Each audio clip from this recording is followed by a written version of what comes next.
Halo, assalamualaikum warahmatullahi wabarakatuh.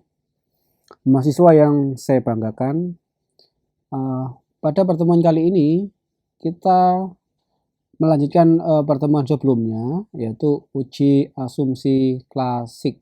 Ya. Nah, yang ketiga yaitu uji asumsi klasik heteroskedastisitas. Kalau minggu sebelumnya kita sudah mempelajari dua ya, sekarang yang nomor 3. Nah, uji heteroskedastisitas ini bertujuan menguji apakah dalam model regresi terjadi ketidaksamaan varians dari residual satu pengamatan ke pengamatan yang lain. Jika varian dari residual satu pengamatan ke pengamatan yang lain tetap, maka disebut homoskedastisitas. Dan jika berbeda disebut heteroskedastisitas. Model regresi yang baik adalah yang homoskedastisitas atau tidak terjadi heteroskedastisitas. Nah, ada beberapa penyebab terjadinya heteroskedastisitas. Yang pertama adalah kesalahan model. Yang kedua adanya data yang outlier. Yang ketiga spesifikasi model regresi yang salah. Dan yang keempat variabel dependent memiliki data yang variatif. Nah, akibat terjadinya heteroskedastisitas, varian dari koefisien OLS akan salah. Yang kedua, penaksiran OLS akan menjadi tidak efisien. Nah, cara mendeteksi heteroskedastisitas itu ada beberapa cara. Yang pertama adalah uji Yang-Spearman, kemudian uji Glaser, uji Park, dan metode grafik. Oke, metode grafik ini dilihat dengan melihat plot antara nilai prediksi variabel dependent yaitu Z-pred dengan residualnya atau S-resid. Deteksi ada tidaknya heteroskedastisitas dapat dilakukan dengan melihat ada tidaknya heteroskedastisitas dapat dilakukan dengan melihat ada tidaknya pola tertentu pada grafik scatter plot antara S-resid dan Z-pred. Ya. Nah, di mana sumbu X adalah Y. Y yang telah diprediksi yaitu Z-resid. Dan sumbu Y adalah residual atau S-resid ya. Y topi minus Y yaitu telah distandarisasi. Nah, yang perlu diperhatikan dasar analisisnya, jika ada pola tertentu seperti titik-titik yang ada, ini membentuk pola tertentu yang teratur atau bergelombang, melebar, kemudian menyempit, maka mengindikasikan telah terjadi heteroskedastisitas. Yang kedua, jika tidak ada pola yang jelas serta titik-titik menyebar di atas dan di bawah angka 0 pada sumbu Y secara acak, maka tidak terjadi heteroskedastisitas. Langkah-langkahnya, yang pertama kita masukkan data dulu, open data. Ini saya ganti Excel. Yang saya gunakan adalah employee. Oke, ini datanya ya. Ini saya close. Nah, data view dan variable view. Dari variabelnya mulai dari ID, gender, dan seterusnya ya. Kemudian data view juga sudah ada di sini ya. Datanya masing-masing ya. Di sini salary dalam bentuk dolar. Jadi kalau copy paste menginput manual untuk salary dan sel bikin ini, settingannya ini dirubah dolar ya guys ya. Untuk salary dan sel bikin ini diganti dolar tipenya ya. Kalau tidak diganti dolar maka tidak terbaca dia. Itu kalau manual. Jadi kalau otomatis seperti ini, kalau kita masukkan secara otomatis dari Excel, nanti dia mengikuti dari apa SPSS-nya ini. Oke, kemudian langkah-langkahnya terlebih dahulu kita lakukan regresi dengan bersamaan salary ya, salary, kemudian F-nya salary begin, eduk dan perfect. Analyze, kemudian regresi linear. Pada dependent isikan salary ya, kemudian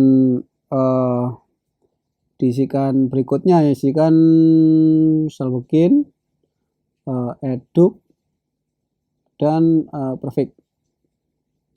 Nah, setelah itu klik yang plot ini ya, ketik plot pada kotak Y atau dependent, isikan yang S receipt ya, S receipt di sini. Kemudian pada kotak Y atau independent itu masukkan Z pred ya, Z pred sini. Nah, setelah itu kemudian kita klik continue, lalu kita klik OK. Nah, kita lihat yang di bawah ini scatter plotnya. Nah, untuk cara pertama ini yang kita lihat pada scatter plot ini apa, gambar dari scatter plot ya. Nah, terlihat tampilan grafik ini, scatter plot ini, grafik scatter plot, bahwa titik-titik ini tidak menyebar secara acak di atas maupun di bawah angka 0 dari sumbu Y. Jadi dapat disimpulkan bahwa terjadi heteroskedastisitas pada model regresi. Nah, analisis dengan grafik plot ini memiliki kelemahan. Nah, kelemahannya apa? Kelemahan yang cukup signifikan. Oleh karena itu, pengamatan mempengaruhi hasil plotting. Jadi dalam mengamati ini harus benar-benar jeli, harus benar-benar teliti supaya tidak terjadi kekeliruan. Nah, kemudian kita lakukan dengan uji yang kedua, yaitu dengan uji statistik heteroskedastisitas. Nah, uji statistik ini lain lagi ya, tidak dengan melihat scatter plot, tapi dia ada uji statistik. Ini lebih akurat daripada melihat scatter plot.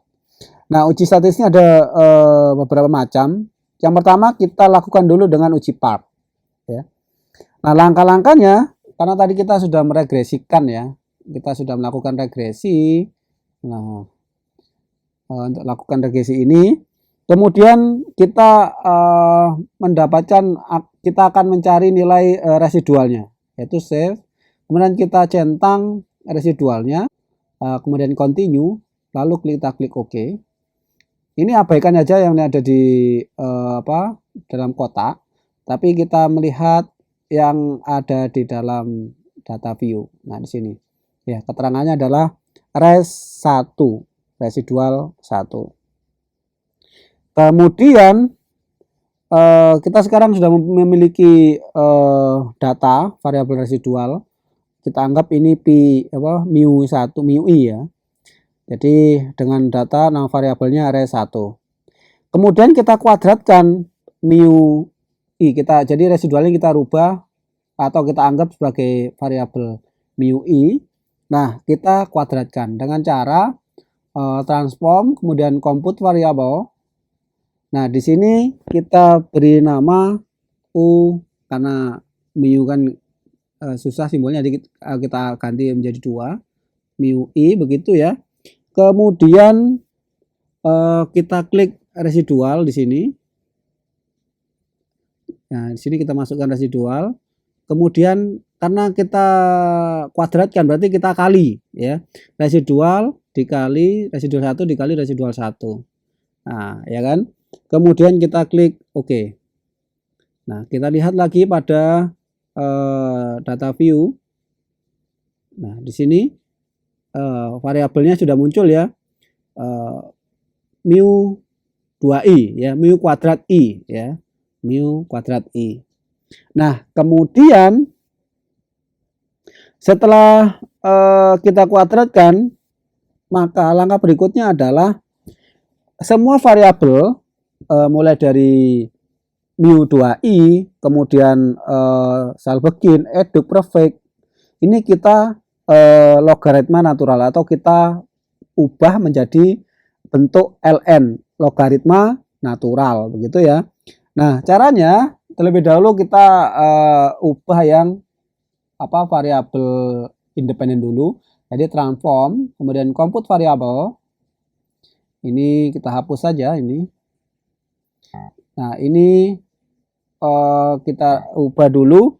Ini yang variabel sal begin ya. Berarti ini saya kasih simbol logaritma ln sal begin. ln sal begin ini ya. Nah, kemudian di sini diklik all. Kemudian kita pilih ln ya, logaritma natural. ln ini ln. Nah, kemudian kita masukkan ini sal begin ya, sal begin ini. Kemudian kita klik OK. Nah, kita lihat datanya dulu sudah masuk belum. Nah, ini ya ln sal begin. Nah, langkah berikutnya langkah yang sama untuk mentransformasi yang lain. Ini saya rubah habis sal begin kemudian eduk ya. Nah, eduk ini saya ganti eduk ini, kemudian transform OK. Nah, kemudian berikutnya eduk kan sudah selesai, kemudian perfect ya, perfect. Kemudian ini saya ganti perfect, klik ini perfect. Nah, sehingga sudah berganti ke sini. Kemudian klik OK. Nah, yang terakhir tadi compute variabel. Nah, ini yang kita rubah lagi tadi. Jadi mu 2i tadi. U 2i ya. Kita logaritma naturalkan. Nah, kita rubah. Tadi kan sudah, nah ini kan sudah ada nih U 2i. Nah, kita masukkan atau kita klik ini supaya pindah. Nah, setelah itu kita klik OK. Nah, kita lihat datanya. Nah, variabel-variabel atau data yang sudah terbentuk di sini ya, mulai dari logaritma natural sal begin, eduk, perfect, dan logaritma natural U2i. Nah, langkah berikutnya kita lakukan persamaan regresinya atau kita regresikan, analyze, kemudian regresi linear ya. Ini kita keluarkan dulu ini. Kita keluarkan. Nah, pada dependent itu kita isikan logaritma natural U2i ya. Kemudian logaritma natural sal begin, eduk, dan perfect. Nah, kemudian kita masukkan di independent ya. Nah, kemudian setelah itu kita klik OK. Nah, yang kita lihat itu pada koefisien ya. Nah, sekarang kita interpretasikan koefisiennya ini. Oke. Jadi mulai dari yang ya. Kita lihat keseluruhan dulu ya. Jadi output SPSS ini memberikan koefisien parameter untuk variabel independen in eduk. Kita lihat in eduk ini berapa? In eduk dan 0,275, kemudian in perfect 0,958 ya.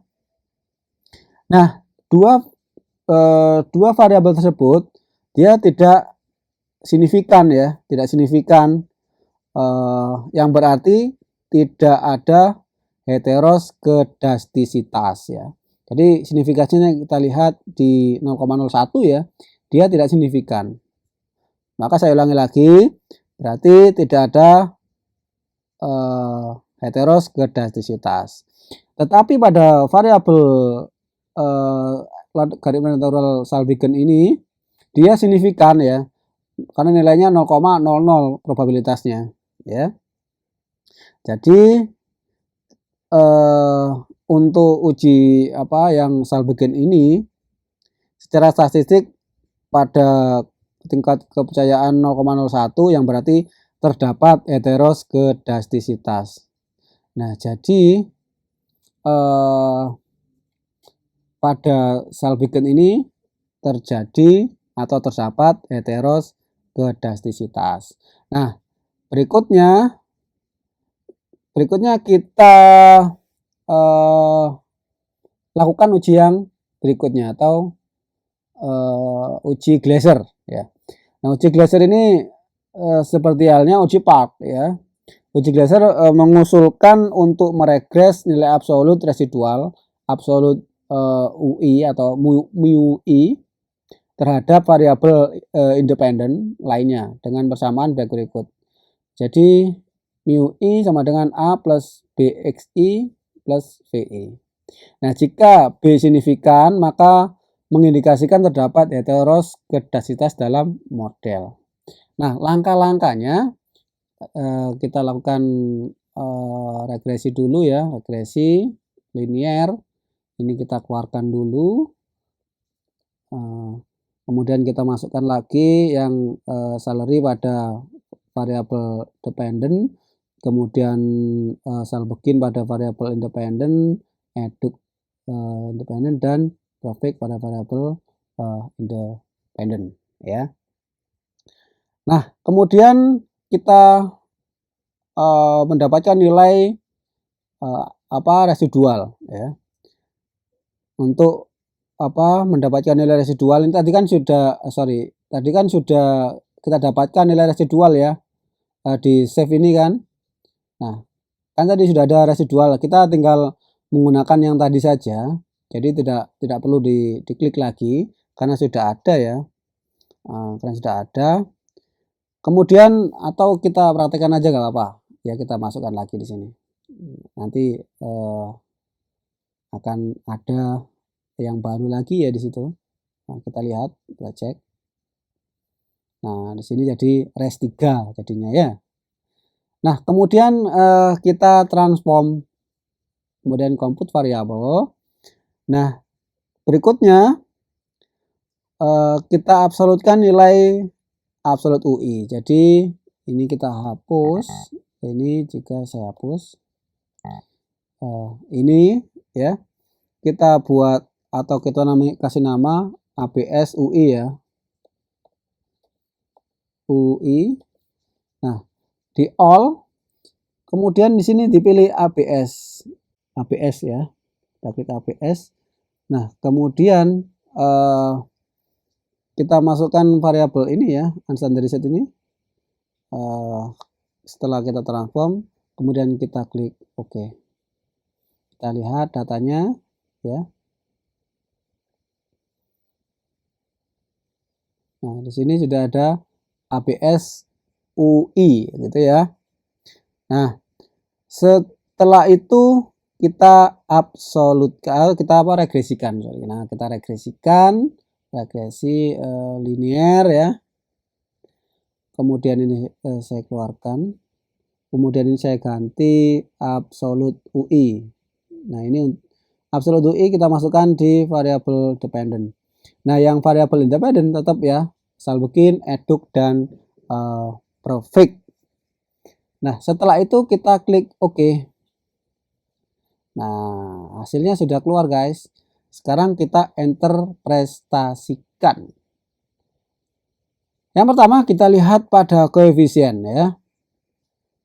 Nah, hasil output SPSS dengan jelas menunjukkan bahwa variabel independen ya, variabel independen eduk, kemudian profit, dia tidak signifikan 0,01 yang mengindikasi terdapat heteroskedastisitas. Tetapi kalau kita menggunakan 0,05 ini signifikan yang eduk ini. Kemudian hasil ini konsisten dengan uji Park ya. Ketika kita menggunakan 0,01 maka eduk dan profit ini tidak signifikan, dia konsisten dengan uji Park sebelumnya itu. Nah, berikutnya kita melakukan uji rank Spearman ya. Nah, langkah-langkahnya kita membuat persamaan atau kita regresikan dulu. Absolute to ini saya kembalikan. Yang saya masukkan adalah salary ya. Nah, jadi salary di variable dependent, independennya selalu bikin eduk dan perfect begitu ya. Kemudian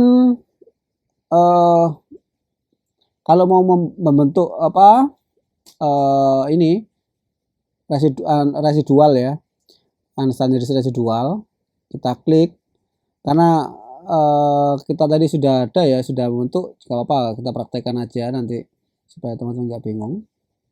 Nah, untuk membentuk variabel baru ini abaikan saja. Yang kita butuhkan adalah yang ini residual ini. Nah, kalau kita klik terus nih akan meneruskan residual 4, residual 5 begitu ya. Nah, kemudian setelah itu kita melakukan apa? Korelasi antara eduk, bikin perfect dan residual 1. Caranya adalah mengetuk analyze, kemudian analyze, kemudian korelasi ya, korelasi, kemudian bivariat. Nah, setelah itu kita masukkan eduk ya, eduk, kemudian salbegin, perfect, dan unstandardized 1 yang satu aja ya. Nah, unstandardized yang pertama tadi. Kemudian pada korelasi koefisien, karena kita akan menguji ring Spearman, kita cek atau kita klik yang Spearman ya, yang persen nggak usah dicentang, ya kan? Nah, setelah itu kita klik OK. Nah, kita lihat pada nilai korelasi ya. Nah, di sini ada Spearman row. Nah, dari uji ring Spearman tersebut dapat dilihat bahwa signifikasi eduk dengan res 1, eduk dengan residual 1, signifikasinya 0,040, jadi masih di bawah 0,05.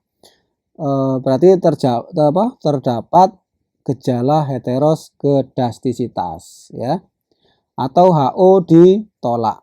Sedangkan variabel salbegin kemudian perfect, salbegin dia di atas tidak signifikan dia ya, karena nilainya atau probabilitasnya 0,579. Untuk perfect probabilitasnya 0,645.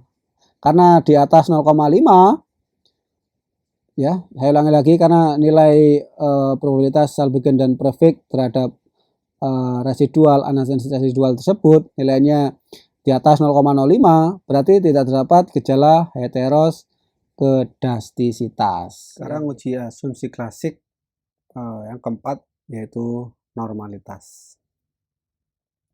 Distribusi normalitas merupakan distribusi teoritis dari variabel random yang kontinu menurut teori Gaussian.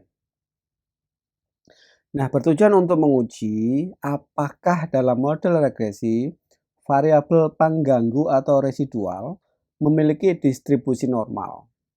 Nah, seperti diketahui bahwa uji T dan uji F mengasumsikan nilai residual mengikuti distribusi normal. Kalau uji asumsi ini dilanggar, maka uji statistik menjadi tidak valid untuk jumlah sampel kecil. Ada beberapa sumber terjadinya normalitas. Jadi yang pertama adalah data variatif,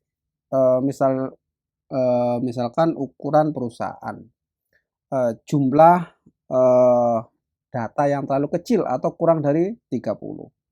Kemudian jenis data nominal dan ordinal, bukan interval dan rasio. Ya. Ada beberapa cara untuk menguji normalitas. Jadi untuk mendeteksi normalitas ya, normal atau tidaknya model, maka kita dapat menggunakan analisis grafik dan analisis statistik. Analisis grafik yang digunakan itu dengan melihat pp-plot, regression standardized residual, dan histogram standardized residual. Itu yang grafik. Kemudian yang statistik dengan melihat nilai Squinus, Kurtosil, Kolmogorov-Smirnov, kemudian Jar-Gibera. Nah, kemudian langsung aja kita praktekkan ya untuk menguji normalitas dengan cara yang pertama. Nah, kita regresikan dulu ya. Kita regresikan variabel ini ya, dependent, isikan salary, di independent isikan salary kan eduk, kemudian ini bukan jobcat ya, tapi ini masuk semua. Saya keluarkan dulu ya. Dependent isikan salary ya. Kemudian pada independent isikan sel begin, kemudian eduk dan perfect. Nah, sudah ready. Kemudian kita klik plot ya. Kita plot ini dikosongkan saja Y dan X ini. Kita hanya ingin melihat nilai standardized residual plot. Jadi kita centang histogram, kemudian normal, probability plot. Setelah itu continue, lalu kita klik OK. Nah, kita lihat outputnya. Nah, di sini sudah keluar outputnya. Nah, sekarang kita interpretasikan. Nah, kita lihat pada grafik ini dari histogram dependent variable ini dari salary ya. Nah, kita interpretasikan, kita lihat bahwa tampilan grafik histogram yang agak menceng ya, dia tampilannya agak menceng ya. Tidak seperti lonceng begitu ya. Nah, dapat disimpulkan bahwa grafik histogram memberikan pola distribusi yang tidak normal. Nah, kemudian kita lihat pada normal p-plot ini ya. Kita lihat grafiknya ini. Nah, pada tampilan grafik ini normal plot terlihat titik-titik ini ya, titik-titik ini ya menyebar jauh di sekitar garis diagonal, serta penyebarannya tidak mengikuti arah garis diagonal. Nah, apa kesimpulannya? Kesimpulannya adalah kedua grafik menunjukkan bahwa model regresi tidak layak dipakai karena tidak memenuhi asumsi normalitas. Nah, itu guys, kalau melihat dari grafik ya. Nah, kemudian langkah kedua ya, cara menguji normalitas dengan analisis statistik. Nah, jika menggunakan statistik ini ya, saya buka. Nah, dengan menggunakan statistik ini uji normalitas residual dengan grafik dapat menyesatkan kalau tidak hati-hati. Jadi kalau kita menggunakan uji yang grafik tadi, kita harus berhati-hati. Karena ketika kita salah interpretasi, maka akan menyesatkan ya. Secara visual memang kelihatan normal, padahal secara statistik sebaliknya. Jadi oleh karena itu, dianjurkan di samping uji grafik dilengkapi dengan uji statistik. Nah, uji statistik itu meliputi yang pertama melihat nilai Squinus dan kurtosis ya. Nah, tes statistik sederhana yang dapat dilakukan adalah berdasarkan nilai kurtosis dan Squinus. Nilai Z statistik untuk Squinus dapat dihitung dengan rumus Z Squinus sama dengan Squinus dibagi akar akar 6 per N. Nah, sedangkan nilai Z kurtosis dapat dihitung dengan rumus Z kurtosis sama dengan kurtosis dibagi akar 24 per N. N itu merupakan jumlah sampel. Jika nilai Z hitung di atas nilai Z tabel, maka distribusi tidak normal. Misal, Z hitung lebih besar 2,58. Ini menunjukkan penolakan asumsi normalitas pada tingkat signifikasi 0,01 dan pada tingkat signifikasi 0,05 nilai Z tabel sama dengan 1,96 ya. Nah, untuk apa langkah-langkahnya sekarang kita praktekkan lagi. Kita membuat apa variabel atau data residual, jadi unstandardized residual, gitu ya. Ya, analyze, kemudian regresi, linear. Nah, pada save ini kita centang ini ya, unstandardized residual, kemudian klik OK. Yes. Nah, kita lihat datanya. Nah, sudah ada di sini ya, residual. Ini kalau ngeklik lebih dari satu maka akan meneruskan ya, residual seperti itu. Nah, kemudian setelah kita membuat residual, kemudian kita analisis ya. Kita analisis dengan deskriptif ya. Analyze, kemudian kita pilih deskriptif, kita pilih deskriptif. Nah, pada variabel itu isikan unstandardized residual. Ya, res yang satu saja, res 1 ya. Nah, kemudian setelah itu klik option ya. Nah, kemudian kita centang ini nggak jadi centang ini ya, min standar deviasi ini nggak usah. Kita membutuhkan nilai skewness dan nilai kurtosis ya. Lalu kita klik continue dan OK.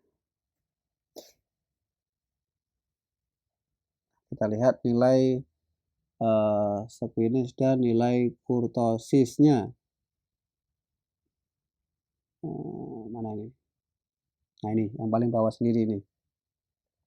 Kita lihat nilai skewness dan kurtosis pada deskriptif statistik.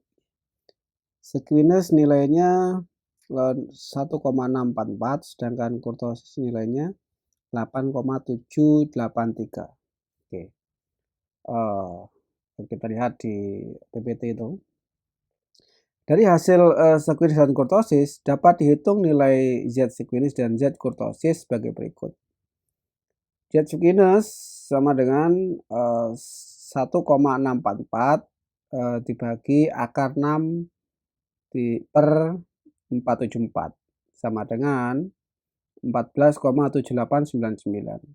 Untuk Z kurtosisnya sama dengan 8,783 dibagi akar 24 per 474. Jadi ketemu hasilnya 39,0325. Nah, hasil perhitungan Z skewness dan Z kurtosis jauh di atas nilai tabel. Nilai tabelnya 2,58, signifikan pada 0,01. Jadi dapat disimpulkan bahwa data residual terdistribusi secara normal. Hal ini konsisten dengan uji grafik. Nah, berikutnya adalah yang kedua atau B, uji Jarguibera atau JB.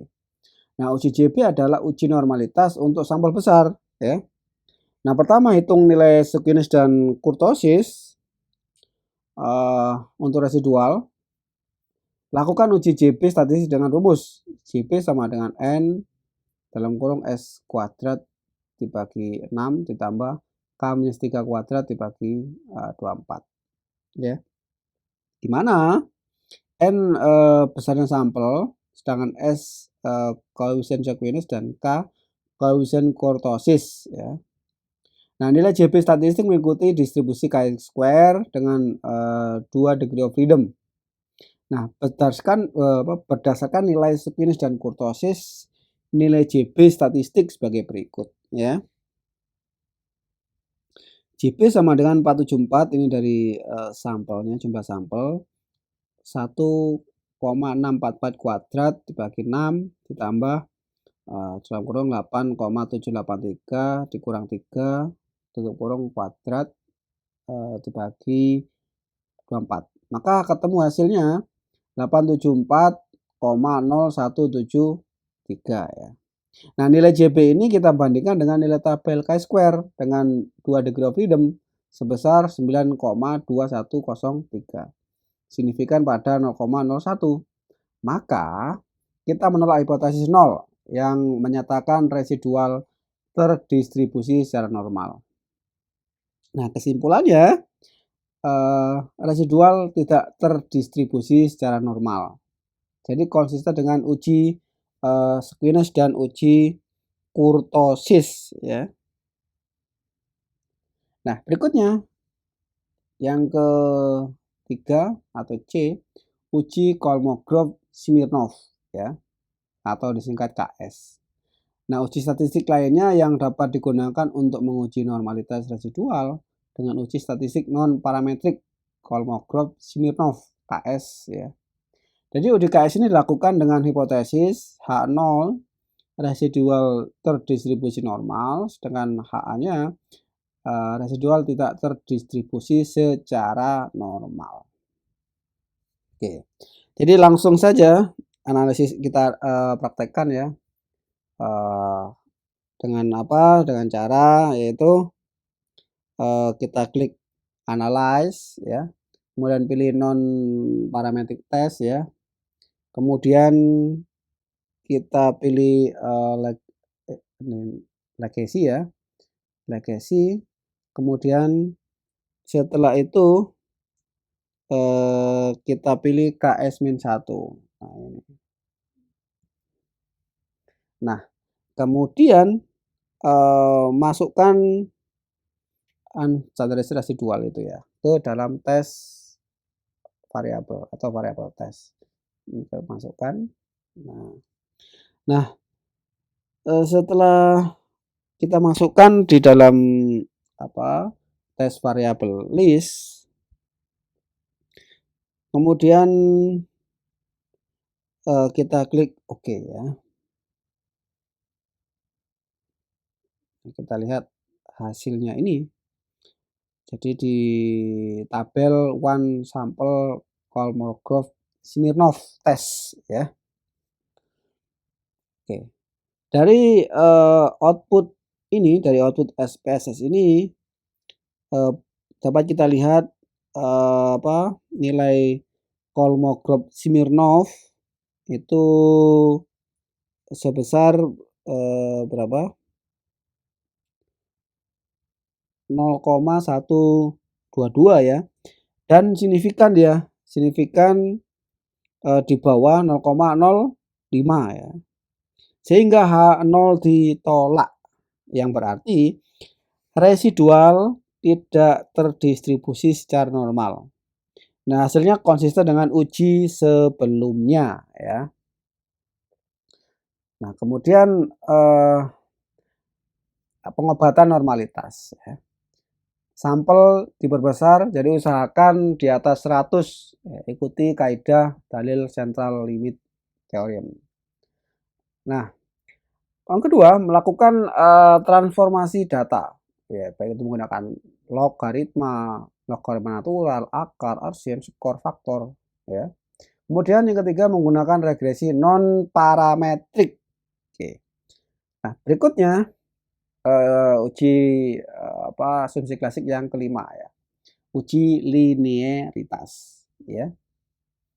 Uji ini digunakan untuk melihat apakah spesifikasi model yang digunakan sudah benar atau tidak, apakah fungsi yang digunakan dalam suatu model empiris sebaiknya berbentuk linear, kuadrat atau kubik. Dengan uji linearitas akan diperoleh informasi apakah model empiris baiknya linear, kuadrat atau kubik. Nah, ada beberapa uji yang dapat digunakan, yaitu uji Durin-Watson, Ramsey test, dan uji Lagrange multiplier. Nah, sekarang kita praktekkan satu persatu. Kita masuk yang pertama dulu ya, yang uji turbin Watson. Nah, data yang kita gunakan ini data time series ya. Jadi file kemudian open data. Ini saya gunakan, saya ganti dulu, kemudian data time series, kemudian oke. Nah, kita lihat datanya. Nah, ini masih loading.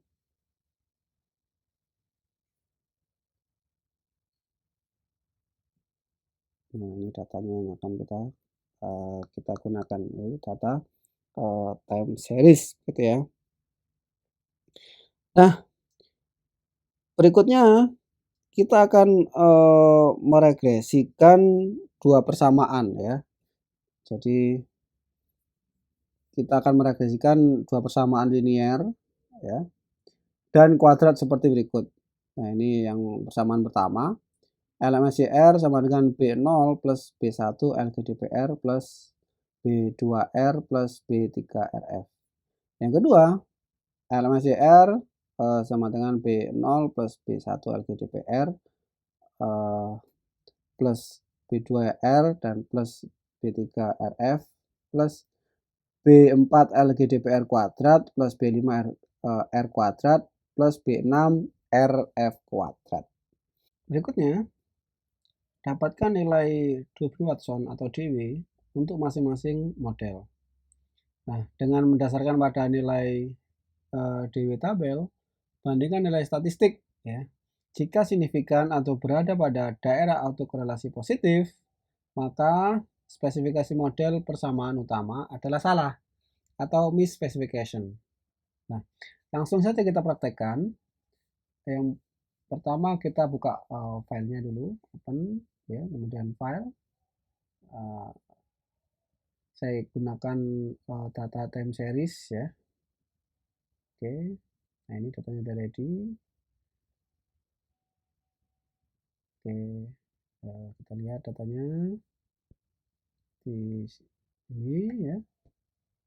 Nah, berikutnya kita akan meregresikan ya. Analyze, kita lakukan yang persamaan pertama, jadi regresi linear ya. Regresi kemudian linear. Nah, pada dependen isikan LMSCR, pada independen atau variabel bebasnya isikan R ya, RF dan LGDPR. Lalu kita klik statistik, ini kita centang turbin Watson, continue, oke. Ini datanya sudah muncul turbin Watsonnya. Kemudian langkah kedua, kita regresikan yang persamaan kuadrat ya. Terlebih dahulu kita kuadratkan variabel LGDPR, R, dan RF. Di transform, compute variabel, kemudian di sini kita isikan LGDPR ya, LGDPR kuadrat.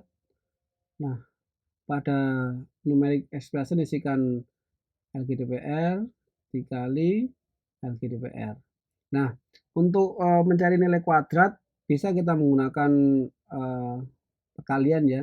LGDPR dikali LGDPR itu kan kuadrat atau dikali 2 ya. Jadi kalau dikali 2 menggunakan ini. Seperti ini misalkan LGDPR kemudian bintang 2 ini kemudian nah ini kuadrat ya. Tapi saya biasanya menggunakan yang kali ini perkalian. LGDPR dikali LGDPR. Nah, kemudian oke. Kita lihat datanya ya. Nah, ini LGDPR sudah ready. Nah, sekarang kita lanjutkan yang kedua ya. Yang kedua itu yang kita kuadratkan adalah R ya. R kuadrat. Ini saya hapus, saya ganti R dikali R. Oke. Kemudian sekali lagi transform variabel. Nah, ini saya RF ya, RF kuadrat. Ini saya hapus, saya ganti R kuadrat dikali RF ya. Kemudian oke. Nah, kita lihat datanya dulu. Nah, sekarang kita sudah punya variabel independen yang kuadrat ya. LGDPR kuadrat, L kuadrat, dan RF kuadrat. Nah, langkah berikutnya kita analyze ya. Analyze, kemudian regresi linear. Nah, tadi sudah kita regresikan ya. Dependen kita masukkan LMCR, kemudian independen kita masukkan R, RF, LGDPR, kemudian yang kita kuadratkan barusan. LGDPR kuadrat, kemudian R kuadrat, dan RF kuadrat. Kita masukkan. Sehingga dalam independen ini ada 6 variabel. Kemudian kita klik statistik. Nah, centang Durbin Watson, continue, lalu oke. Nah, kita lihat pada persamaan linear tadi, Durbin Watsonnya sebesar 0,925. Untuk persamaan yang kedua, yang kuadrat, nilai Durbin Watsonnya adalah 1,195. Nah, jadi dari output ini tadi kita petakan ya. Jadi usul Durbin Watson model utama atau persamaan 1 nilainya 0,925. Untuk hasil uji Durbin Watson model kuadrat atau persamaan 2, nilai Durbin Watsonnya adalah 1,195. Nah, oleh karena DW atau Durbin Watson model utama adalah 0,925 berada di bawah DL sama dengan 1,45 dengan N jumlah sampelnya adalah 55 dan jumlah variabel independennya ada 3, maka dapat disimpulkan terdapat autokorelasi positif pada model utama dan salah spesifikasi. Oke. Nah, ini yang kedua, kita lakukan uji RMC test. Nah, uji ini dikembangkan oleh RMC tahun 1969. RMC menyarankan suatu uji yang disebut General Test of Specification atau RESET. Ya. Nah, untuk melakukan uji ini, kita harus membuat suatu asumsi atau keyakinan bahwa fungsi yang benar adalah fungsi linear. Nah, uji ini bertujuan untuk menghasilkan F hitung. Jadi dengan cara yang pertama, dapatkan fitted value dari variabel dependent dengan cara regresi linear, kemudian pilih save dan aktifkan diff pada influence statistik. Ya. Nah, kemudian variabel fitted tersebut diregres bersama-sama dengan model semula ya sebagai variabel independen. Nah, dapatkan nilai R square-nya untuk menghitung F statistik ya dengan rumus F sama dengan buka kurung R kuadrat nu dikurang R kuadrat all tutup kurung dibagi M, kemudian dibagi buka kurung 1 minus R kuadrat nu tutup kurung dibagi buka kurung N min K tutup kurung. Nah, M itu adalah jumlah variabel independen yang baru masuk, sedangkan N jumlah data observasi, kemudian K banyak parameter dalam persamaan yang baru, R kuadrat nu nilai R square atau R kuadrat dari persamaan regresi baru, R kuadrat all sama dengan nilai R square atau R kuadrat dari persamaan nilai regresi awal ya. Nah, dari hasil perhitungan nilai F hitung, kemudian dibandingkan dengan F tabel. Jika F hitung lebih besar daripada F tabel, maka hipotesis 0 yang menyatakan bahwa spesifikasi model dalam bentuk fungsi linear ditolak. Oke. Kemudian kita praktekkan langsung ya guys ya. Nah, tadi kan sudah ada data yang lama ya. Yang tadi sudah ada, kita sekarang tinggal yang kedua ya. Untuk uji linearitas dengan cara yang kedua, yaitu RMC test. Terlebih dahulu kita membentuk variabel baru, yaitu David, dengan cara analyze, kita regresikan dulu ya, regresi, kemudian linear. Nah, pada dependent isikan LMCR ya, kemudian pada independen isikan R, kemudian RF, dan LGDPR. Kemudian setelah itu kita klik save.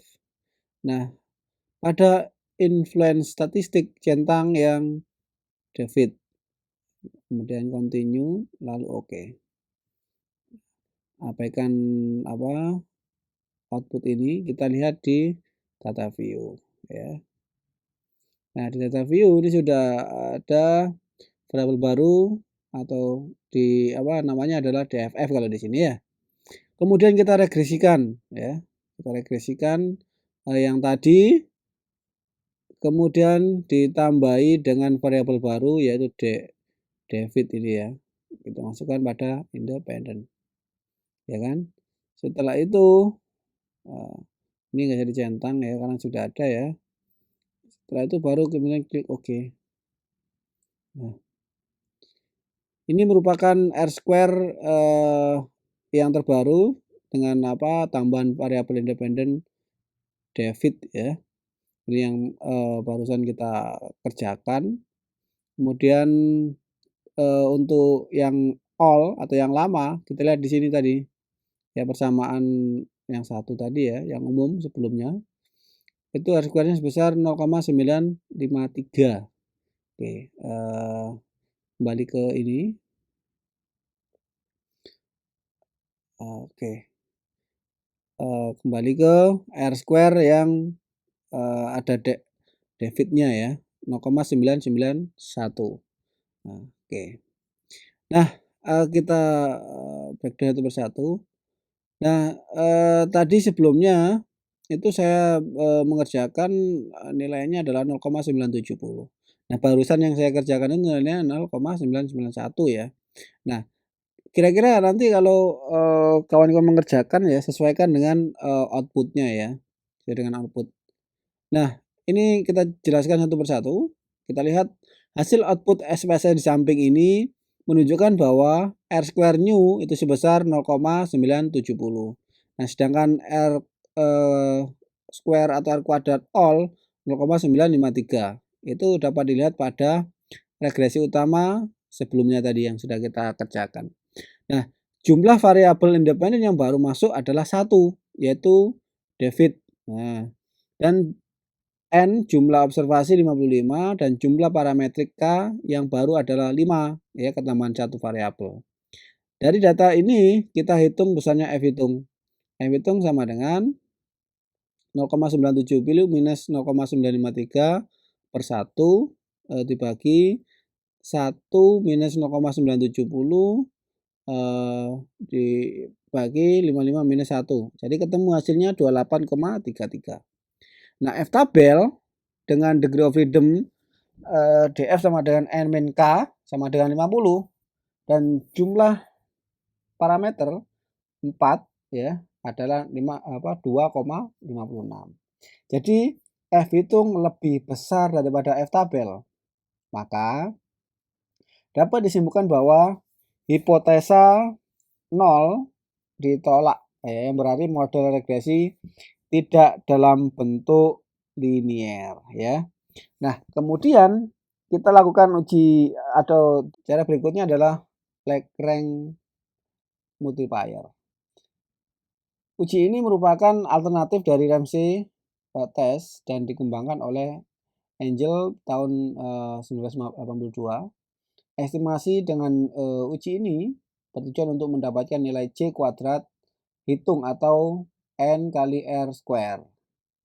Nah, langkah-langkahnya kita masih menggunakan data ini time series. LMSCR sama dengan fungsi LGDPR, R dan RF ya. Kita membentuk variabel baru yaitu variabel residual untuk dependent ya. Kita praktekkan. Kita lihat pada data view karena belum membentuk ini ya, membentuk residual. Maka kita regresikan dulu, analyze, kemudian regresi, ya, pilih linear. Ini saya reset aja ya. Nah, pada dependent isikan LMSCR, kemudian pada independent isikan R, RF, dan LGDPR ya. Kemudian pada save itu isikan atau centang pada residual pilih yang unstandardized ya. Nah, kira centang ini, kemudian continue, lalu oke. Nah, kita lihat pada data view. Nah, ini res 1, residual 1. Kemudian kita kalau sudah muncul variabel baru residual 1, kita analyze regresi linear. Pada dependent isikan unstandardized, pada independent isikan R kuadrat, RF kuadrat, dan LGDPR kuadrat. Lalu klik OK. Nah, keluar hasilnya guys. Lihat pada model summary. Hasil output SPSS di samping menunjukkan R square sebesar 0,011. Nah, dengan jumlah observasi N, observasi 55. Jadi sampelnya adalah 55. Maka besarnya nilai C kuadrat, hitung 55 dikali 0,011 sama dengan 0,605 ya. Nah, nilai ini dibandingkan dengan C kuadrat dengan DF sama dengan 50 dan tingkat signifikasinya 0,05. Didapat nilai C kuadrat tabel 67,5. Oleh karena itu nilai C kuadrat itu lebih kecil daripada C kuadrat tabel, maka dapat disimpulkan bahwa model yang benar adalah model linier ya. Ada cara lain yang sering digunakan pada uji linearitas yang sudah saya jelaskan tadi, yaitu caranya adalah kita analyze, kemudian compare means, kemudian pilih means. Nah, masukkan pada dependent list itu variabel independent atau variabel terikat ya, yaitu LMSCR. Kemudian pada layer ini masukkan variabel independent ya, atau variabel bebas ya, mulai dari LGDPR, kemudian R dan RF ya, ke sini.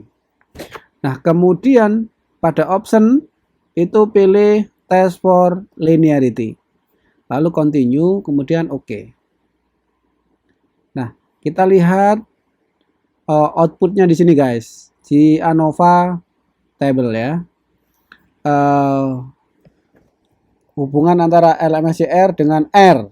Nah, kita lihat pada nilai linearity. Nah, ini ada beberapa pendapat. Linearitas ini dengan melihat nilainya ini linearity, dan ada juga yang berpendapat dengan melihat nilai deviation from linearity. Nah, saat ini saya akan menggunakan dua, jadi menggunakan linearity dan juga deviation for linearity. Kita lihat nilai dari ANOVA table ya, hubungan antara R terhadap LMSCR ya. Nah, kita lihat nilai dari linearity ini. Ketentuannya adalah ketika nilai signifikasinya ini di bawah 0,05, berarti hubungan antara ini R terhadap LMSCR itu berarti. Kemudian ketentuan untuk deviation from linearity ini, ketika nilai signifikasi atau probabilitasnya ini di atas 0,05, maka arah regresi dari R ke LMSCR bersifat linier.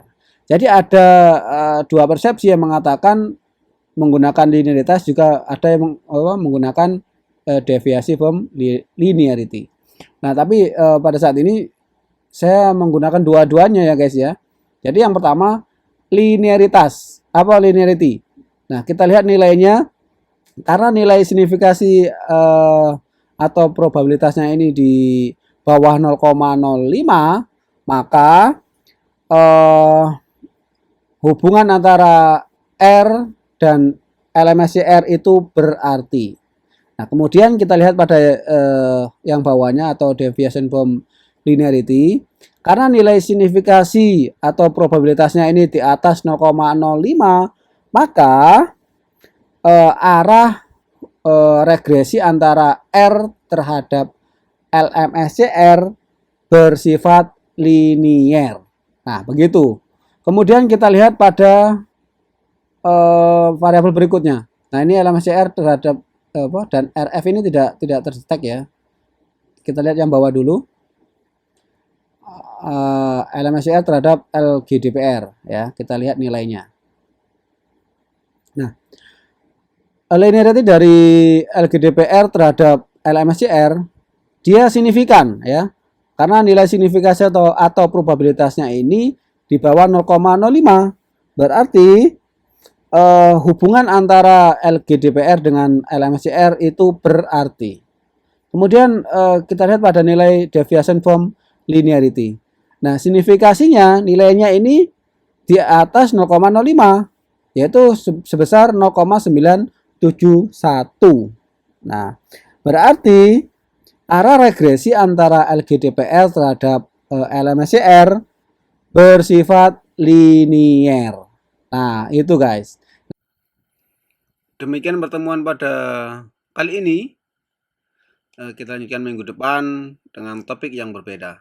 Billahi fi sabil haq, fastabil hurat. Wassalamualaikum warahmatullahi wabarakatuh.